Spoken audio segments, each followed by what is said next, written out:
Okay, today's theory.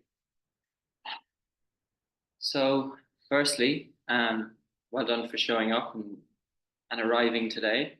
It's the start of a new month, October, so we go into the final quarter of the year as well. And, there can be this sense of a blank canvas as we go into a new month, which is amazing. We can also have tons of expectations on ourselves to do a million things. So yeah, I would more so than just getting into the doing, I would take time to be today, to reflect, to see what do I really want to plant this month. And as we go into the final quarter of the year, it's also a good opportunity now as we go into, for many of you going into the winter months, to perhaps reflect on what can I start planting now for next year. So maybe you have some sort of vision of a business, or maybe something like, I don't know, vegetable patch, or just something you would like to introduce, but it's not going to happen overnight. And seeing what steps you can just take from now until Christmas, let's say, and seeing if you can maybe commit an hour in your week, half an hour in your week to this project. And yeah, taking small steps now.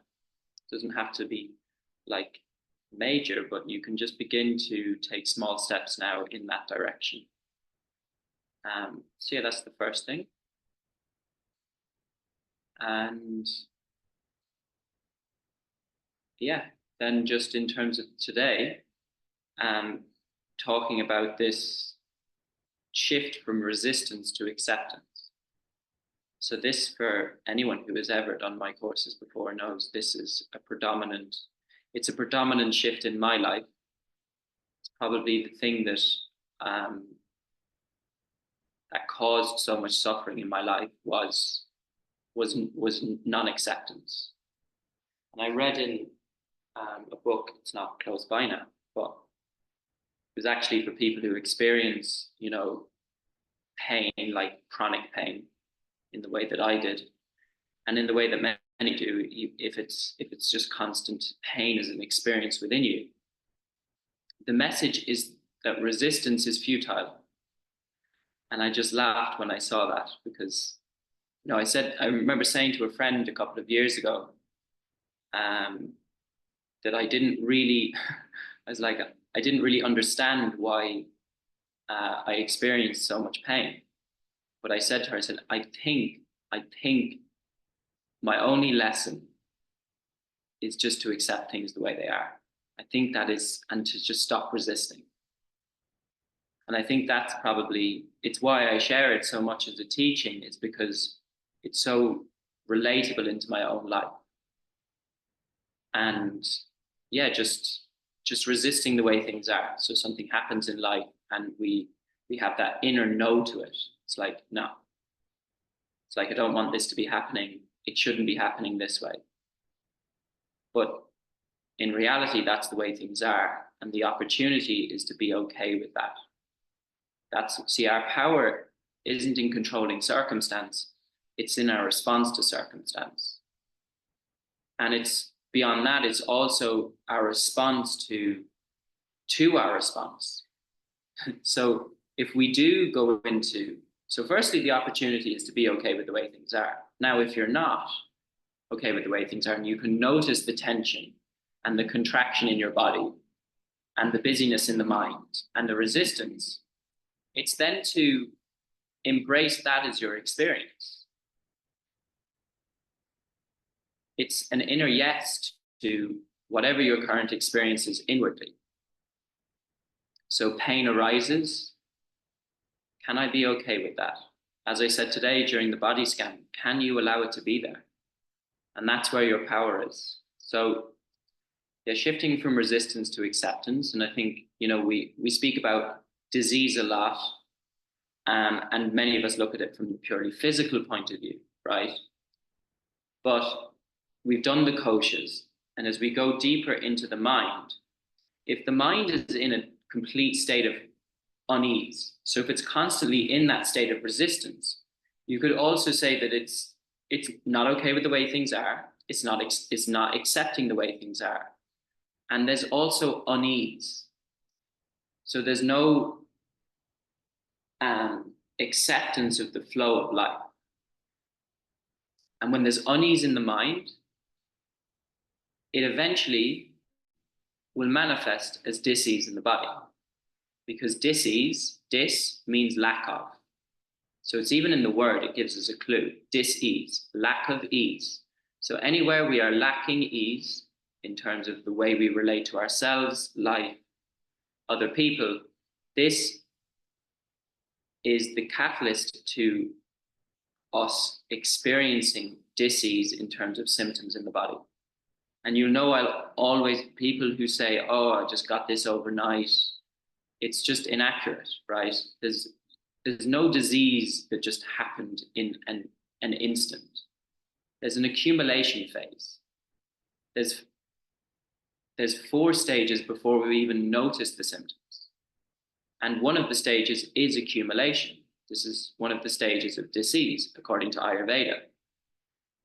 And if we accumulate resistance and unease emotionally, mentally, eventually that's what manifests as the symptoms that we experience. And I said before that we also have then so we have a dysfunctional relationship to pain where we're constantly resisting it. But we also have a dysfunctional relationship to symptoms that we experience in the body. So for many of us, when we experience a symptom, we go into the story, and we go into what I call fix mode, and we try to get rid of it. And I'm talking predominantly about chronic symptoms here. And really, when sensations arise in that way, or symptoms arise in that way, it's about embracing them as they are. We can all experience a symptom in the body at any stage. You could eat something tonight and you could experience a bit of heartburn, right? If you resist that heartburn, it just perpetuates the experience. But if you can bring an inner yes to it, be like, okay, I recognize that there's some heartburn in me, and embrace that as an experience, you're immediately promoting healing within your own body. And this is, a lot of what I teach is, it's to empower you so you can heal yourself. It's not about having this experience of never experiencing an unpleasant sensation or never experiencing a symptom. This is part of the human experience. So it's actually about embracing your humanity. And the more we do that, the more we embrace our humanity, the more we access peace. The gateway to peace is through acceptance.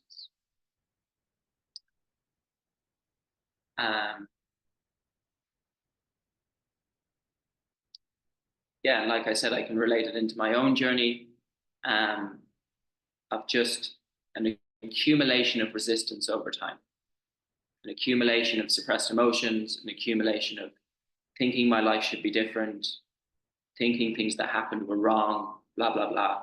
Eventually, that resistance manifested itself as disease.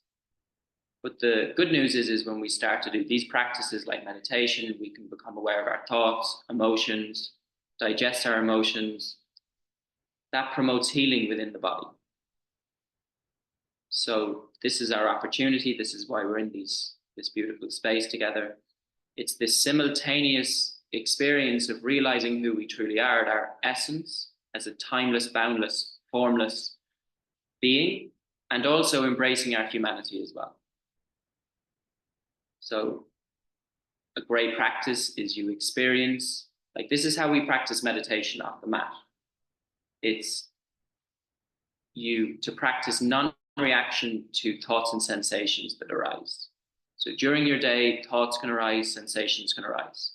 And being in a state of non-reaction to that And that's how you practice meditation off the mat. It becomes just daily life, being the witness, being the observer. It's not walking around on the planet feeling absolutely pleasant all the time, like where pleasant sensations are flowing. Like, no, it's about being in a state of non-reaction to whatever sensations arise and realizing that they are transient, they come and go.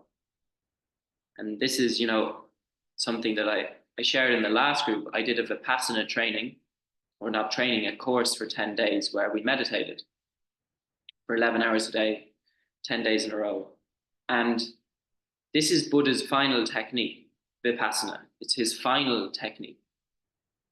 And the technique was, you are aware of sensations on your body. So you become aware to different parts of the body, aware of the sensations that arise. They can be pleasant, unpleasant, or maybe you can't feel them. So it's like almost like an emptiness to them, right? So whatever you experience in terms of these sensations, you are in a complete state of non-reaction to whatever you experience. And this is Buddha's final technique, right? This is Vipassana. He didn't say sit down and feel amazing all the time, right? He said be in a state of non-reaction. And it's funny because during a Vipassana, when you are in that state of non-reaction, you can have the experience of blissfulness traveling up and down your body, right? And the guy who was teaching us explained how, many people walk out of the Vipassana centers and they say, oh my God, I had a blissful experience. And, this is how they talk about it when the retreat ends. They say, oh my God, I had this. He's like, they completely missed the point of the whole practice. The success of the meditation is not to have these subtle vibrations up and down the body.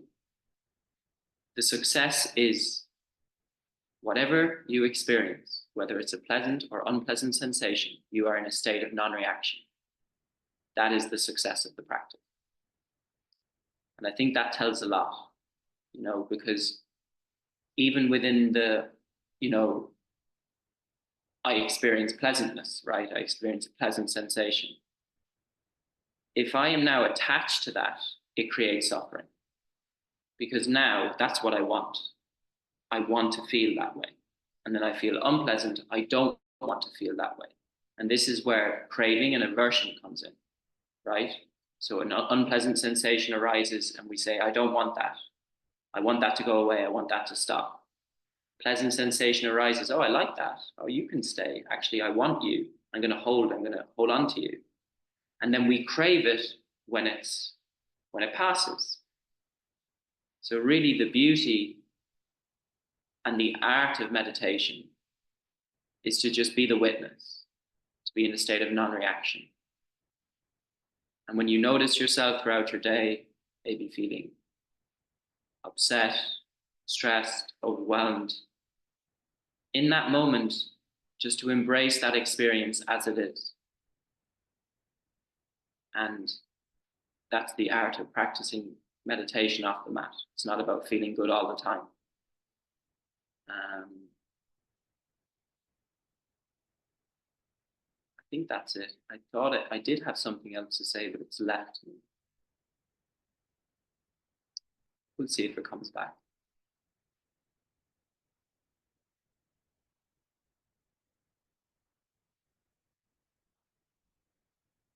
Nope. Okay.